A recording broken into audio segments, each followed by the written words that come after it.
बिस्मिल्लाहिर्रहमानिर्रहीम। अस्सलाम वालेकुम मेरे प्यारे से यूट्यूब और फेसबुक फैमिली।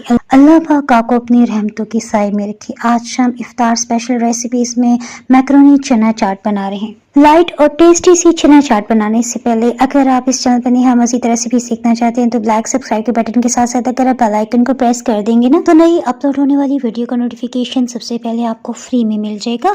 आप यहाँ काले चने का इस्तेमाल भी कर सकते हैं। हमने सफ़ेद चने 1 कप लिए हैं। चनों को 3 से 4 पानी में हमने अच्छी तरह से धो लेने के बाद 2 घंटे के लिए इसे भिगो के रख दिया था। चनों को पानी में भिगोते हुए आपने कभी भी सोडा नहीं डालना। इस तरह से जब चनों को उबाला जाता है तो इनका छिलका अलग हो जाता है, जिससे चना चाट ज़रा भी देखने में अच्छी नहीं लगती। शुरू में हमने हीट को मीडियम लो रखा हुआ है। जैसे पानी में उबाल आया तो हमने ढक्कन से कवर करते हीट को बिल्कुल लो कर दिया है। तकरीबन 1 घंटा और 20 मिनट हो चुके हैं और चनों को चेक किया तो देखें इसका छिलका भी अलग नहीं हुआ और ये बहुत अच्छी तरह गल चुके हैं। सो हमने पानी को ज़ाया नहीं किया। हमने जो सब्ज़ी बनाई थी ना उसमें ये चने का पानी डाल दिया और चनों को छान के अलग कर दिया। जितनी देर में ये रूम टेम्परेचर पे आए तो हमने यहाँ पे मैकरोनी चाट को हाज़िम बनाने के लिए हरी चटनी बना रहे हैं। पुदीने के पत्तों को हमने अलग कर लिया है टहनी से और 3 हरी मिर्चों को चॉप कर लिया। इसी तरह तकरीबन 1/4 कप धनिया, ये भी हमने धो लेने के बाद अच्छी तरह से काट लिया है। चटनी को हम थोड़ा गाढ़ा ही रखेंगे। इसमें जायके के लिए 1/4 टीस्पून नमक और 1/4 कप ही पानी डाल रहे हैं।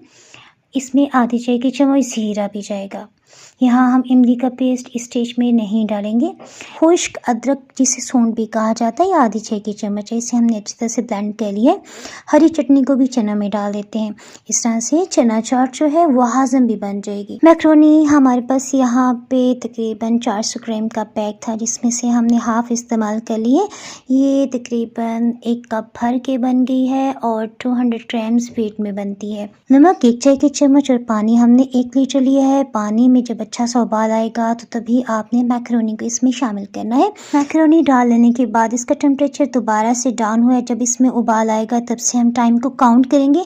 ये थोड़ी छोटी शेप में है तो इसने तकरीबन 7 मिनट्स के अंदर अंदर ये अच्छी तरह तैयार हो गई, गल गई। कुकिंग ऑयल हम इसमें 1 चाय की चम्मच डाल रहे हैं। इस तरह से आपस में नहीं चिपकेगी और तकरीबन 7 मिनट्स के बाद आपने इसे लाजमी चेक कर लेना है। एक पीस को देखेंगे ना कि आसानी से टूट गया तो उसके बाद आपने इसे छान लेना है। इसका कुकिंग प्रोसेस को रोक लेने के लिए हमने रूम टेम्परेचर का पानी इस पर डाल दिया। मैकरोनी को थोड़ा रूम टेम्परेचर पे आने देंगे। उसके बाद चनों में डाल लेने के बाद इसे अच्छी तरह से एक बार मिक्स कर लेते हैं, लेकिन हल्के हाथ से ही आपने मिक्स करना है ताकि ये टूटे नहीं। चना चाट प्याज के बगैर तो मुकम्मल नहीं होती। सो हमने दरमियाने साइज के प्याज को काट लिया और प्याज की कड़वाहट को ख़त्म करने के लिए आधी चाय की चम्मच से थोड़ा सा कम नमक डाल के अच्छी तरह से मिक्स करके 5 मिनट के लिए हमने रहने दिया। उसके बाद अच्छी तरह खुला पानी डालते आपने इतना धोना है कि सभी नमक भी निकल जाए।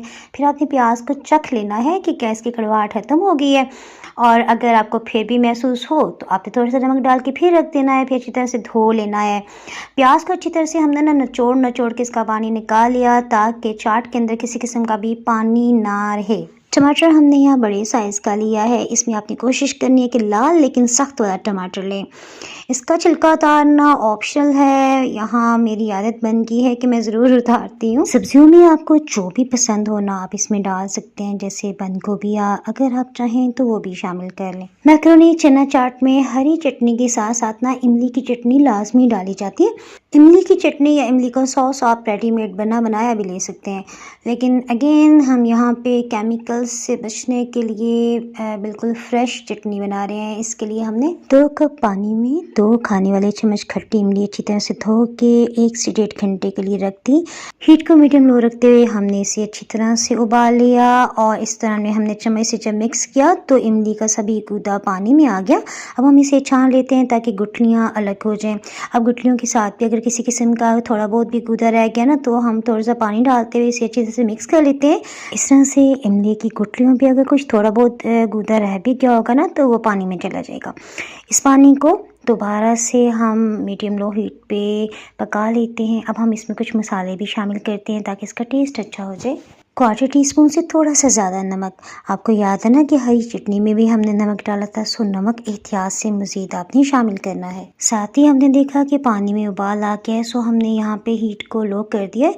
आहिस्ता आहिस्ता ये लो हीट पे पकता जाएगा। चिली फ्लेक्स या आध कुटी लाल मिर्च मेरे पास बहुत तीखी वाली है, सो हम यहाँ पे आधी चाय की चम्मच डाल रहे हैं। इमली की खटास को बैलेंस करने के लिए यहाँ पे आप गुड़ या फिर शक्कर जो भी आपके पास हो इसमें शामिल कर दें। मेरे पास अच्छी क्वालिटी की शक्कर थी, सो हमने 2 खाने वाले चम्मच भर के इसमें डाली है। अगर आप समझ रहे हैं ना कि शुगर कोई पेशेंट है तो वो इसे स्किप भी कर सकते हैं। सूंठ या फिर खुश्क अदरक का पाउडर ये 1/4 टीस्पून है। लो हीट की वजह से एक तो मसालों का कच्चापन भी ख़त्म हो जाएगा, इनका फ्लेवर अच्छी तरह इमली के गूदे में शामिल होगा, और दूसरा ये पकते हुए मिकदार में आधा रह गया है। सो इसी स्टेज पे अब मैं आपको भी दिखा भी देती हूँ, तकरीबन 1 कप की मिकदार में रह गया। यहाँ हम इसे गाढ़ा करने के लिए ना कॉर्नफ्लावर का मिक्सचर डाल रहे हैं। अच्छा, कॉर्नफ्लावर का मिक्सचर किस तरह बनाया ये मैं आपको बताती हूँ। 1/4 कप पानी में हमने 1 चम्मच भर के कॉर्नफ्लावर डाला, उसे अच्छी तरह से मिक्स कर लिया। जब उसकी गुठलियाँ ख़त्म होगी तो मिक्स से थोड़ा थोड़ा करके हम डालते जा रहे हैं, और आपने साथ साथ लगातार चम्मच चलाते जाना है। ये देखिए हीट को लो ही रखा हुआ है और आइस ऐसा ये कितना अच्छा गाढ़ा हो चुका है। ये इमली का सॉस हम चाट के लिए बना रहे हैं ना, तो इसे हमने इसलिए गाढ़ा करना है ताकि जब ये चना चाट पे डाला जाए तो ये चनों के साथ चिपक जाए और बह के नीचे ना जाए, यानी हर चने के दाने पे यकसा फ्लेवर आपको महसूस हो।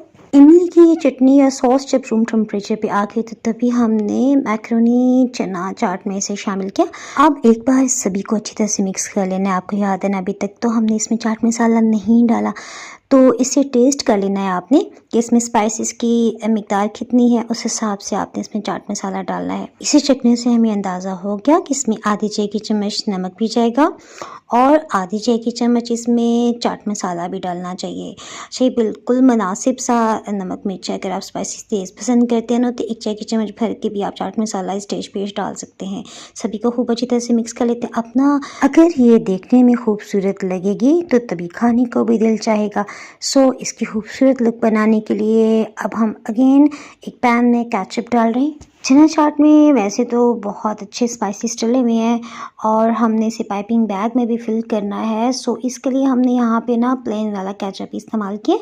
इसे हमने लो हीट रखते हुए ऐसा ऐसा पकाना है, क्योंकि अगर आप इसी तरह से इसे पाइपिंग बैग में फिल करेंगे ना तो आप जो इस पे डिज़ाइन बनाना चाह रहे हैं वो नहीं बन पाएगा, क्योंकि पतला होगा तो ये बह जाएगा।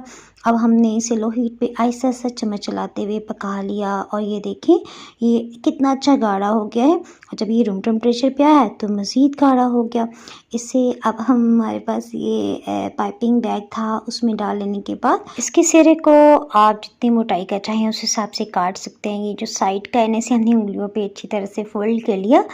अब मेरे ख्याल है हमें यहाँ पे round round and again round ही रखना है। जनाब इफ्तार में अभी थोड़ा सा टाइम रहता है, सो मैं टेस्ट करके तो आपको नहीं बता सकती, लेकिन आपने इसे इफ्तार और दावत ईद पानियों में लाजमी शामिल करना है।